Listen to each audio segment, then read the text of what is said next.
దానికి సంబంధించిన vote on account బడ్జెట్ను ఈ గౌరవ సభ ముందు ప్రతిపాదిస్తున్నాను.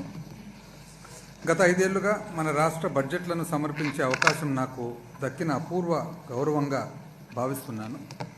ముఖ్యంగా గౌరవ ముఖ్యమంత్రి గారికి అధ్యక్ష, అదేవిధంగా మీకు, ఈ హౌస్కు, మరి ఈ 5 సంవత్సరాలు సహకరించిన ఫైనాన్స్ డిపార్ట్మెంట్ ఆఫీసర్లు, స్టాఫ్ అందరికీ కూడా నా ధన్యవాదాలు తెలియజేసుకుంటా ఉన్నాను.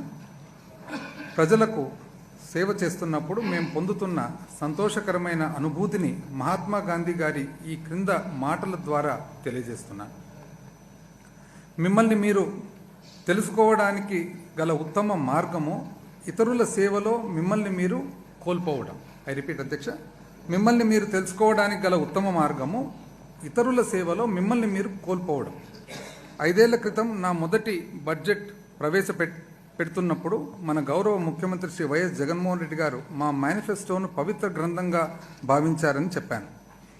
ఇది మన గౌరవ ముఖ్యమంత్రి గారు తన 3648 కిలోమీటర్ల పాదయాత్ర సమయంలో సమాజంలోని అన్ని వర్గాల నుండి, ముఖ్యంగా పేద, బడుగు మరియు బలహీన వర్గాలకు చెందిన ప్రజలను కలుసుకున్న సందర్భంలో గమనించిన అంశాల యొక్క ఫలితం.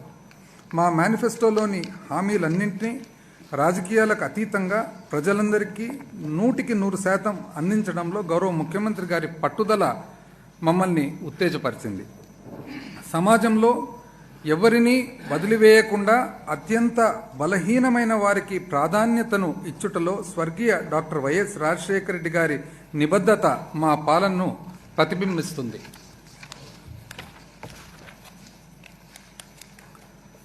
అధ్యక్ష, ఏబ్రహాం లింకన్ గారి మాటల్లో ప్రజాస్వామ్యం